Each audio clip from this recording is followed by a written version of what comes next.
여러분 같이 하십니다. 자신을 사랑하십시오. 오늘 말씀의 제목이 되겠습니다. 미국의 유명한 팝 가수 중에 휘트니 휴스턴이라고 하는 사람이 부른 노래 중에 가장 위대한 사랑이라고 하는 노래가 있는데, 이 노래를 들어보면 그 노랫말 중에 이런 이야기가 있습니다. 자기 자신을 사랑하는 법을 배우는 것이 가장 위대한 사랑입니다.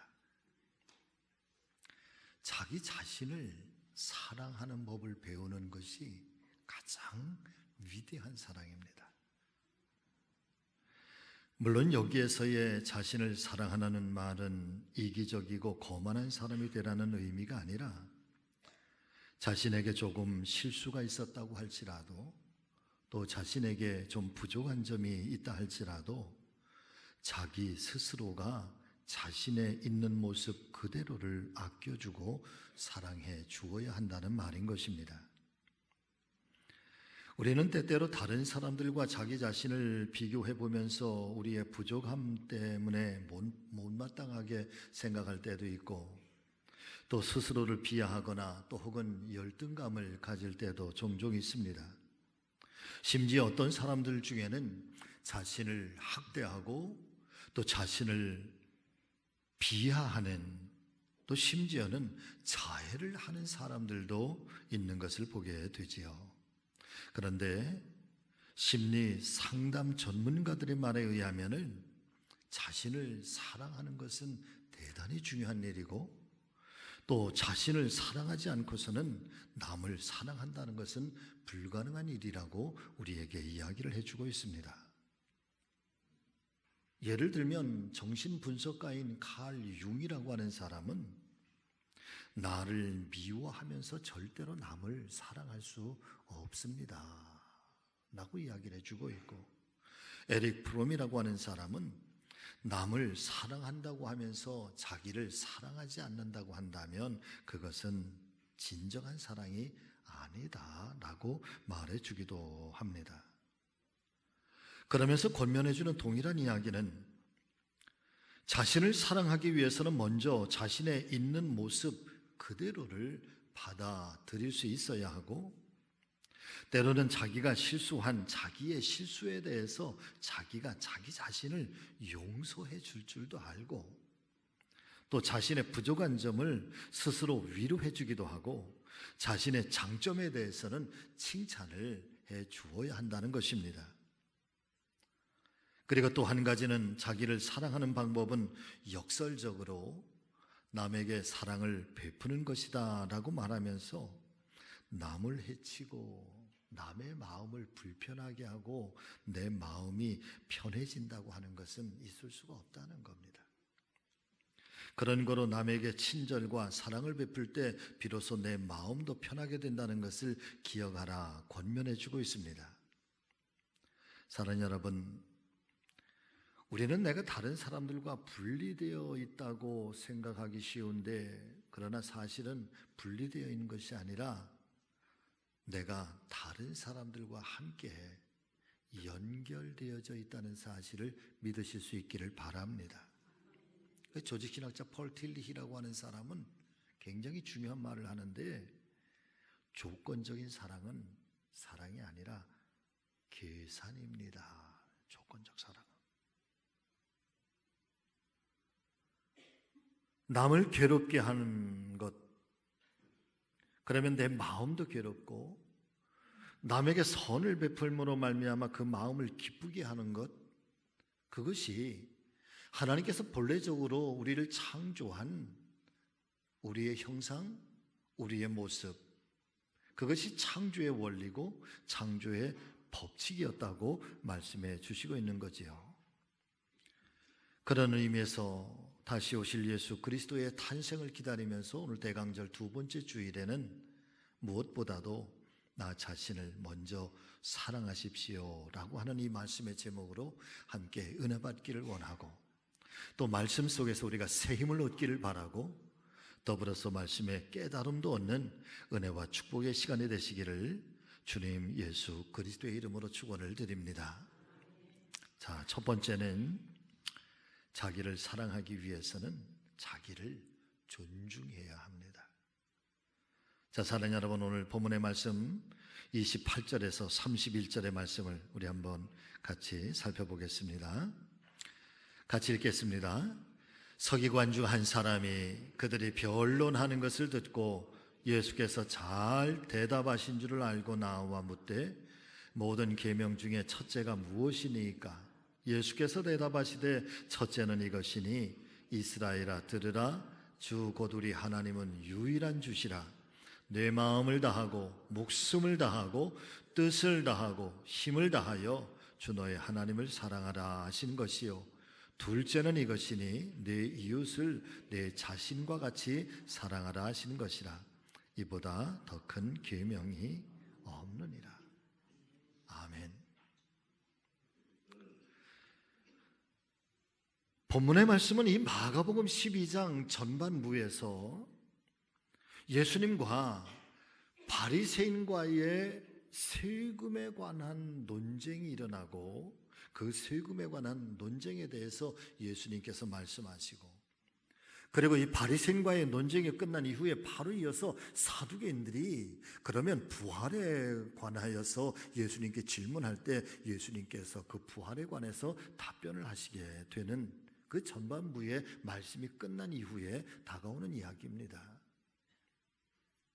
말씀을 보니까 한 서기관이 예수님 앞에 찾아와서 그 바리새인과 이 사두개인들과의 이 신학적 또 신앙적 논쟁에 대해서 예수님께서 잘 말씀하신 것을 알고 예수님께 찾아와서 이런 질문을 던지게 됩니다. 주님, 세상에서 큰 계명이 있다면 무엇이라고 말씀하시겠습니까? 그랬더니 예수님께서 두 가지의 계명이 있음을 말씀하시지요. 첫 번째 계명은 하나님을 사랑하는 거다.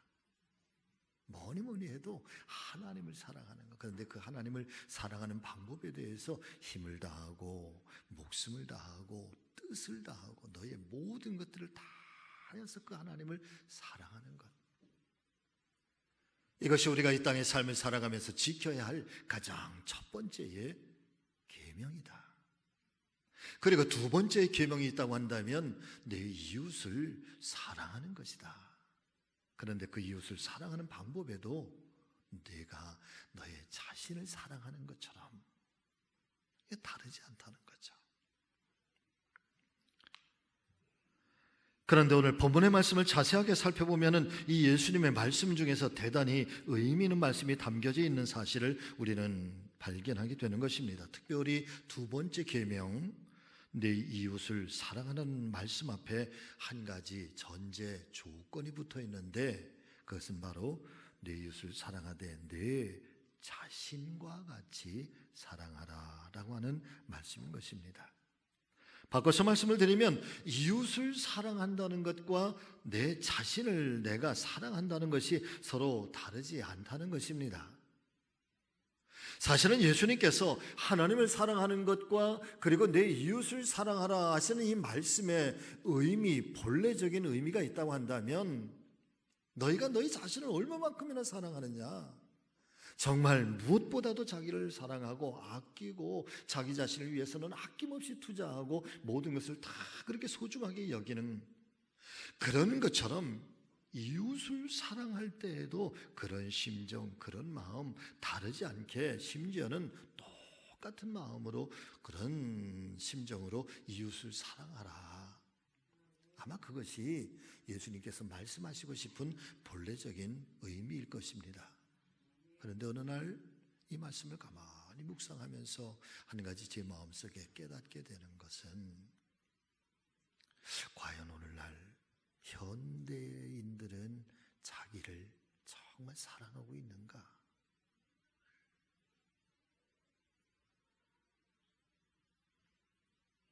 자기 존재감에 대해서 정말 아끼고 있는가? 자기의 인생에 대해서 정말 소중하게 여기고 있는가? 심지어는 자기의 몸을 학대할 때도 있고 자기를 스스로가 미워할 때도 있고 그리고 자기 자신에 대해서 한없이 비하할 때도 있고 그래서 종종 들려오는 사회면의 소식들에 그런 아픔의 이야기들, 비극적인 그런 소식들도 간혹 우리의 귓가에 울려오는 것을 보면 오늘 예수님께서 우리에게 주신 이 말씀 어떤 의미에서 조금 더 색다르게 해석을 해보고자 한다면 자기 자신을 사랑한다고 하는 것은 세상에서 가장 큰 계명을 지키는 것이요 또한 그와 같은 사랑으로서 이웃을 향한 사랑의 마음과 이 사랑의 질적인 수준을 높일 때 비로소 우리가 주님의 계명을 따라서 잘 살아가고 있다는 것을 대변해주는 말씀이기도 한 것입니다. 그러므로 사랑하는 우리 믿음의 성지 가족 여러분, 오늘 아침 이종이 우리 식구들에게 정말 부탁드리고 싶은 것은 우리 자신의 삶과 인생 속에 어떤 일들이 우리 가운데 발생한다고 할지라도 저와 여러분들은 먼저 우리 자신을 존귀하게 여기실 수 있기를 주의 이름으로 축복합니다. 자기를 사랑한다고 하는 것은 자기를 존귀하게 여기는 것입니다. 세상에 이것이 소중하다 저것이 소중하다 할지라도 사랑하는 여러분들이 가장 소중한 사람은 바로 자기 자신인 것을 믿으시기를 바랍니다. 내가 나를 존중해 주지 않으면 누가 나를 존귀하게 여기겠습니까? 자, 그렇다면 왜 자기를 존중히 여겨야 하는 것일까요? 어쩌면 그 중에서도 가장 소중한 것이 있다고 한다면 바로 창조주 하나님께서 나를 이 세상에 존귀한 존재로 창조하셨으며 누구와도 비교할 수 없는 보석 같은 보물 같은 존재로 저와 여러분들을 세상에 보내주셨고 세상에 우리를 세워주셨기 때문인 사실을 여러분 기억하시기를 바랍니다. 폴 블랜드라고 하는 사람과 필립 얀시라고 하는 사람은 정신의학자거든요. 그런데 이분들이 원어의 책은 그렇게 되어 있습니다. 오묘하고 경이스럽게 만들어진 존재. 원어는 그래요. 그런데 우리나라 말로는 오묘한 육체라고 하는 말로 번역이 되어 있는데 이 오묘한 육체라고 하는 책을 보면은 폴 블랜드가 이렇게 말해주고 있습니다. 참 우리가 놀랄 것이 많이 있지만 사실은 우리의 탄생부터가 깜짝 놀라야 합니다. 왜냐하면 인간의 탄생은 기적 중에 기적이기 때문입니다. 신비 중에 신비가 아닐 수가 없습니다. 생각해 보십시오. 3억 개의 남성 생명체 중에 단 하나만이 여성의 난자와 만나서 하나의 수정란 세포가 되고 그 수정란 세포가 한 개의 세포가 10억 개의 세포로 성장을 하게 되고 그리고 마침내는 한 생명이 탄생을 하게 됩니다. 이 신비와 이 감격을 어떻게 말할 수가 있을까? 내가 할 수만 있다면 이 하늘의 광활한 공간에 감탄의 부호로 이 공간을 다 채운다고 할지라도 나는 인간의 이 탄생의 신비를 다 말할 수가 없을 것입니다. 우리의 이 생명체라고 하는 것, 이 생명의 세포라고 하는 것이 얼마나 오묘한가 말이에요. 우리가 잠잘 때에도 이 생명의 호흡은 멈추지 아니하고 세상이 천지 진동이 일어난다고 할지라도 사랑하는 여러분, 우리의 이 생명의 감각들은 살아있어서 온 우주에 그런 기운들 또 더 나아가서는 우리의 삶에 어떤 정신적인 일들, 어떤 육체적인 일들, 우리의 영적인 일들까지도 사랑하는 여러분, 하나님 이 생명은 우리 안에서 호흡하게 하시고 느끼게 하시고 그리고 매 순간순간 살아가게 하시니 영적인 일들까지도 하나님 우리를 그렇게 이끌어 가시니 이 블렌드의 말처럼 온 우주 공간에 감탄사 느낌표를 가득 채운다고 할지라도 나는 이 하나님께서 우리에게 주신 이 생명의 신비, 이 탄생의 신비에 대해서 다 말할 수가 없을 것이다. 창조의 관점에서만 살펴보아도 저와 여러분들은 너무나도 귀중한 존재이고 오직 하나밖에 없는 하나님의 존귀한 창조물인 것을 기억하시기를 바랍니다. 에베소서 2장 10절의 말씀에서 사도 바울은 이 탄생의 신비를 또 다른 각도에서 이렇게 이야기를 하죠. 우리는 그분께서 만드신 바입니다. 그리스도 예수 안에서 선한 일을 위하여 지으심을 받은 자니, 여러분 같이 하십니다. 이 일은 하나님이 전에 예비하사 우리로 그 가운데서 행하게 하려 하심이니라. 아멘. 내가 무엇을 위하여서 살 거냐? 내가 어떤 인생을 살아갈 거냐라고 하는 우리의 인생의 목표, 또 우리의 인생의 어떤 삶의 가치, 그리고 내가 살고 싶은 어떤 뜻, 어떤 계획들. 그런데 하나님께서는 그런 이 정신적이고 추상적인 우리의 인생의 문제, 그 이전에 우리의 육체의 모든 문제를 하나님은 우리를 만드신 분이라. 우리를 만드신 분. 내 인생의 근거가 되신다는 거예요.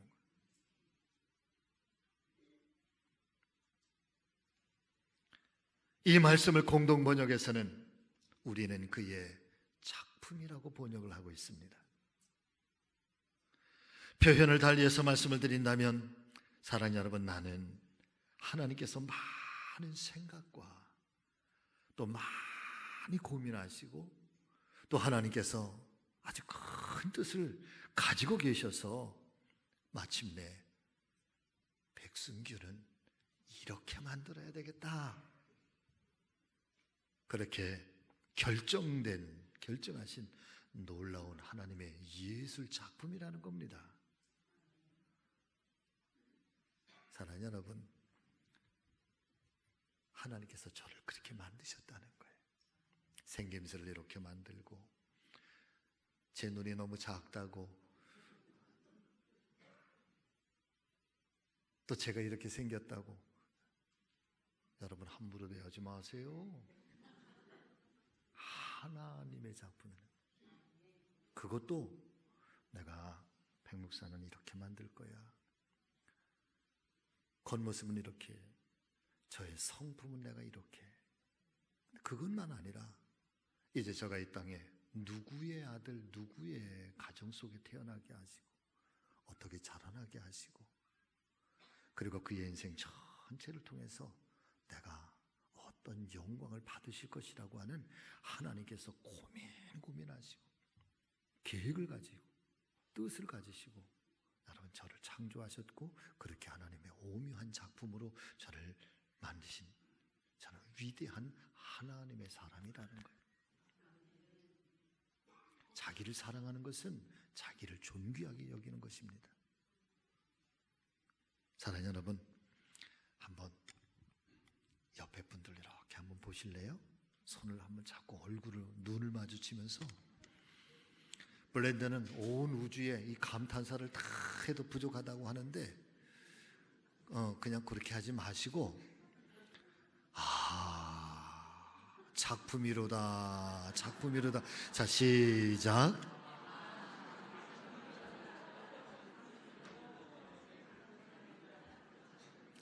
오늘 일부 예배 때 여기에 부부가 앉았으셨어.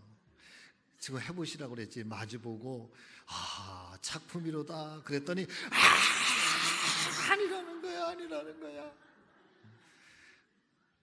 작품이 아니에요. 그래서 작품이 아니래. 남편한테 그러더라고. 막 서로 웃으면서 그래. 그래서 다음에는 이렇게 인사하라고 그랬죠. 여러분 또 한번 보세요. 이제 다른 분 보세요. 보시면서 또 인사하세요. 참 희한하게 생겼네. 자, 시작.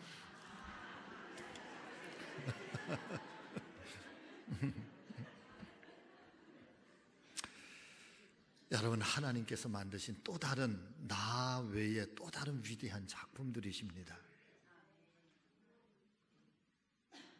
내 안에 하나님의 이 생명의 숨결이 흐르고 있단 말이에요. 이게 얼마나 위대한 존재냐 말이죠. 그러므로 자기 자신을 존중히 여기시기를 주의 이름으로 축복합니다. 자기를 긍정적으로 바라보실 수 있게 되시기를 축복합니다. 다른 사람과 비교하지 마시고 잘 수용하고, 여러분 자기를 학대하지 마세요. 자기를 미워하지 마세요. 자기를 학대하는 것, 자기를 멸시하는 것은 하나님의 놀라운 창조를 부인하는 것입니다. 자기를 존중하는 사람이 자기를 사랑하는 것입니다. 할렐루야. 두 번째는, 자기를 사랑하기 위해서는 자기를 책임질 줄 알아야 합니다. 진정한 마음으로 자기를 사랑하신다고 한다면 사랑하는 여러분들이요, 이제부터는 자기를 책임지실 수 있기를 바랍니다. 자기를 사랑한다고 하는 것, 자기를 책임진다는 것이지요. 그렇다면 자기를 책임져야 한다는 뜻이 과연 어떤 의미인 것일까요? 이 말씀은 하나님께서 우리 자신을 창조하셨을 때 그냥 아무런 목적 없이 만드신 것이 아니라 우리를 사명 있는 존재로 창조하셨다라고 하는 말씀인 것입니다. 쉽게 말씀을 드린다면 하나님은 나를 쓸모 있는 존재로 만드셨다는 것입니다. 그렇기 때문에 내가 나를 사랑한다고 하는 것은 나를 책임지는, 내가 나를 책임지는 그런 삶, 그런 마음, 그런 심정 가지고 사는 거죠. 여러분 함께 고백해 보실까요? 나를 보내신 분이 나에게 요청하는 삶이 있습니다.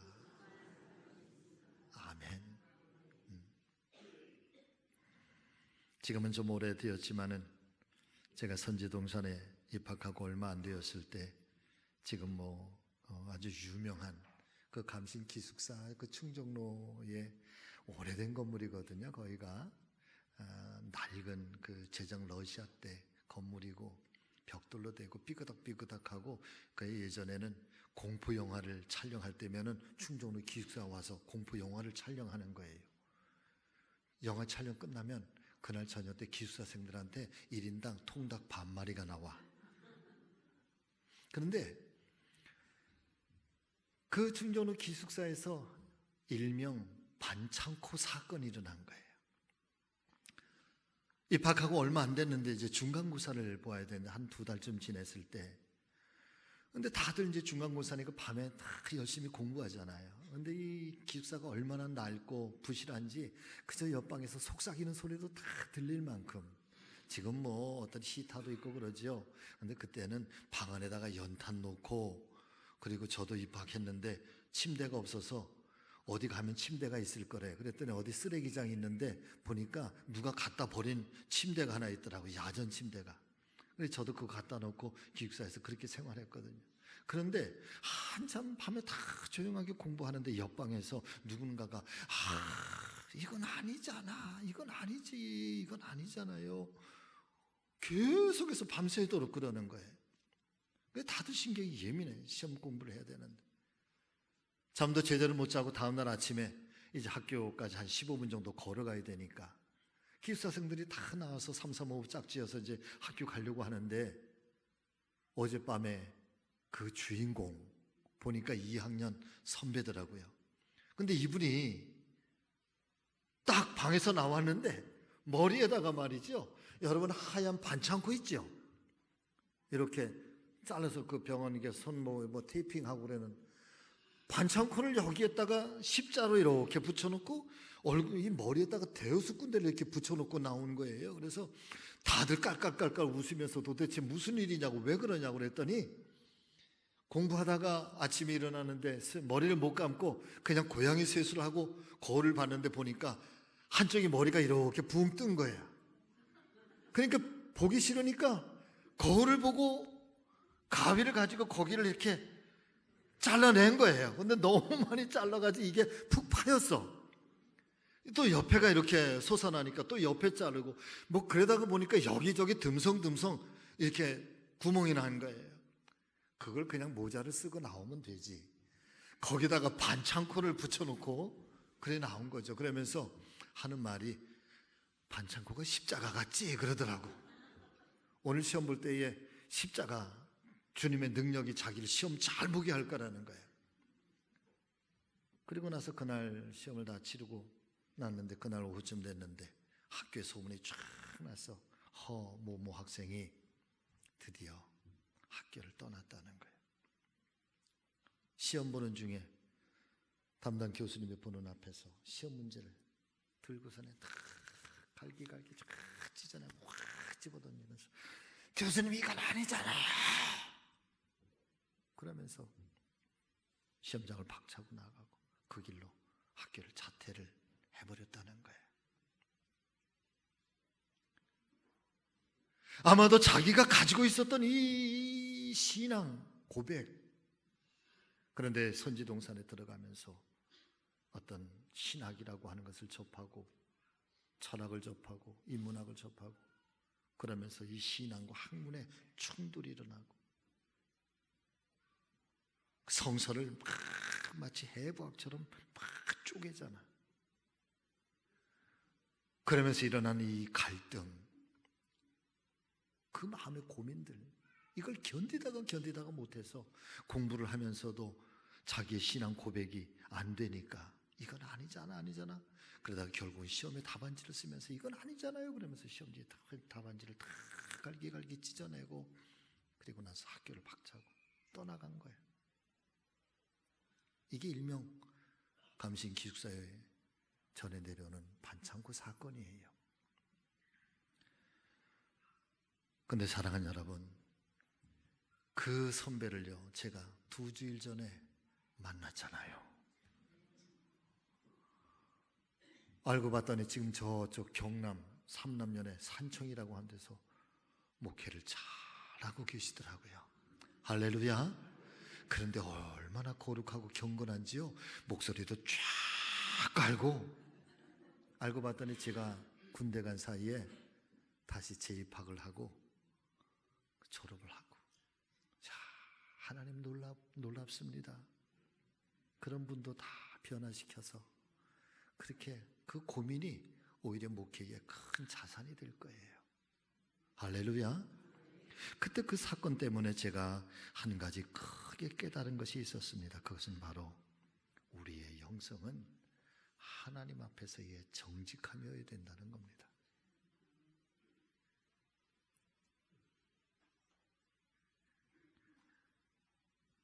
내가 나를 사랑한다고 한다면 여러분 나의 이 영성을 책임져야 되는 것입니다.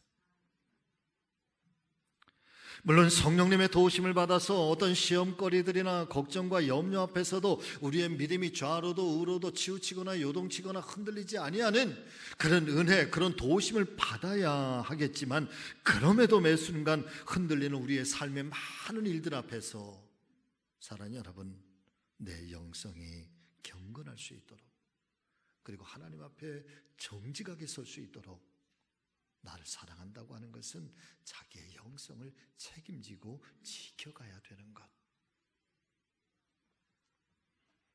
나 자신을 사랑하고 내게 주어진 이 인생을, 이 생명을 정말 아름답게 그렇게 살아갈 수 있도록 그렇게 책임적인 존재로 그렇게 애를 쓰고 나를 지켜야 한다라고 하는 것이죠.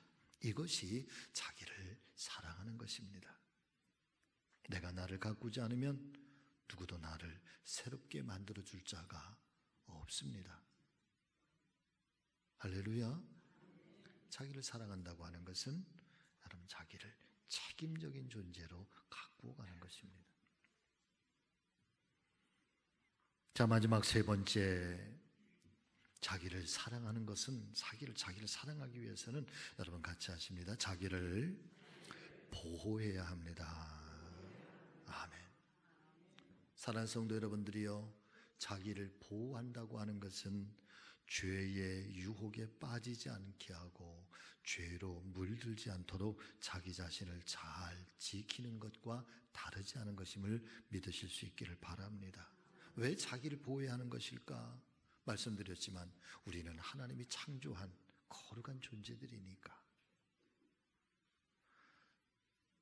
하나님께서 아름답게 만드신 소중한 존재이니까, 하나님의 형상을 담도록 선하고 아름답게 창조되었으니까. 그러나 세상은 죄로 범람을 하고 이 세상에 이 어마어마한 이 수없이 많은 유혹들과 미혹들 가운데서 사랑하는 여러분, 우리를 지켜야 하고 우리를 보호해야 하는 것, 이것이 정말 자기가 자기 자신을 사랑하는 것이 아닐까요? 히브리서 12장에는 말씀해 보니까 간혹 아주 번뜩이는 그런 말씀이 간혹 제 안에서 이렇게 스쳐 지나가게 될 때 사실은 그 순간순간 깜짝깜짝 놀라게 되는데, 히브리서 12장 4절의 말씀을 보니까 사랑하는 여러분, 너희가 죄와 싸우되 아직 피 흘리기까지는 대항하지 아니하였도다. 죄와 싸우는데 피 흘리기까지는 그렇게 저항하고 그렇게 대항하지 않는다는 거야. 오래된 이야기지만은, 오래된 유머지만은, 마귀의 대장이 부하들을 모아놓고 사람을 유혹하는 방법에 대해서 현상 공부를 했는데 많은 것들이 공부가 됐는데 그 중에 가장 으뜸이 되는 것이 사랑하는 여러분, 바로 이것이라고 합니다. 사람을 유혹할 때에 그것에 대해서 옳다 아니다, 맞다 틀리다 하지 말고 딱 한 번만이라고 해라. 딱 한 번만이라고 해라. 늘 그러라는 것이 아니다. 늘 선악과를 먹으라는 것이 아니다. 딱 한 번만 먹어라. 딱 한 번만 눈 질끈 감고 이번 한 번만. 사랑하는 여러분, 세상의 죄는 저와 여러분들에게 이번 한 번만, 더도 말고 덜도 말고 딱 한 번만 눈 질끈 감고 딱 한 번만 그렇게 우리에게 설득하려고 할 것이고 그렇게 우리에게 다가올 것입니다. 그러나 진실로 우리가 우리 자신을 사랑한다고 한다면 이 유혹에서 우리 자신을 보호해야 할 줄로 믿습니다. 왜냐하면 이 한 번의 선이 무너지면 그 다음에 자멸의 길을 걷게 되어 있기 때문인 것이지요. 죄의 유혹과 이 사슬로부터 우리 자신을 잘 보호하시는 우리 모두가 되시기를 주의 이름으로 축복합니다. 사단은 우리를 파괴시키기 위하여 수단과 방법을 가리지 않고 하나님께로부터 멀어지게 할 것이고 교회로부터 멀어지게 할 것이고 말씀과 기도와 예배로부터 우리를 멀어지게 할 것입니다. 그러므로 나 자신을 진심으로 사랑하기를 원한다면 여러분, 이 미혹과 이 속삭임에서 자기를 잘 보호하시기를 바랍니다. 잘 지키시기를 바랍니다.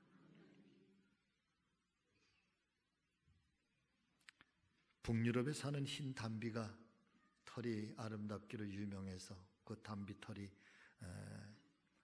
많이 애용이 되는데, 그런데 저는 이 이야기를 들으면서 담비를 존경하게 되었습니다. 본능적으로 담비는 자신의 털을 더럽히지 않으려고 하는 아주 강한 의지를 가지고 있다는 거죠. 그래서 사냥꾼들이 이 흰 담비의 이런 속성을 가지고 이 담비를 잡는데, 담비가 사는 굴 입구에 숯 검댕이칠을 잔뜩 해놓고 그리고 사냥개들을 풀어서 담비들을 이렇게 모은대요. 그러면 사냥개들이 담비를 쫓아서 막 가면 담비가 자기 집으로 도망갈 거잖아요. 그 자기 집 앞에 딱 굴 앞에 도착을 했는데 굴 앞에 숯검댕이들이 잔뜩 있으니까 자기의 깨끗한 이 하얀 털을 거기에 숯검댕이 칠을 안 하려고 돌아서서 사냥개들에게 싸우려고 한다는 거예요. 사냥꾼들이 그렇게 쫓아가서 그때의 이 담비를 잡으려고 한다는 거예요. 야, 자기 모습의 절개를 지키기 위하여 죽음까지도 불사한다는 거예요. 신앙이라고 하는 것이 도대체 뭘까? 늘 그런 질문, 하나님 앞에 우리가 그리스도인으로 산다고 하는 것, 하나님 제가 주의 종으로 산다는 것이 뭡니까? 라고 질문하면서 이 담비의 이야기가 가슴속에 잘 새겨지는 것은, 사랑하는 여러분, 우리의 신앙의 정결함을 지키기 위해서는 때때로 이 담비와 같은 결사항전의 그런 영적 의지가 때로 우리에게 있어야 되는 것 아닌가. 물론 우리가 그렇게 살 수는 없지만은 그러나 때마다 다시 한번 그런 마음의 다짐은 좀 필요한 것이 아닐까. 말씀을 마칩니다. 자기 자신을 사랑하고 계십니까? 여러분, 자기를 학대하지 마세요. 자기를 미워하지 마세요. 아무리 힘들고 어려운 일이 있어도 하나님은 저와 여러분들을 향한 하나님의 계획은, 하나님의 놀라운 작품은 지금도 우리를 보물같이 여기고 우리를 향하신 하나님의 일들은 지금도 진행되고 있습니다. 자기를 존중하세요. 그리고 자기를 좀 좋아해 보세요.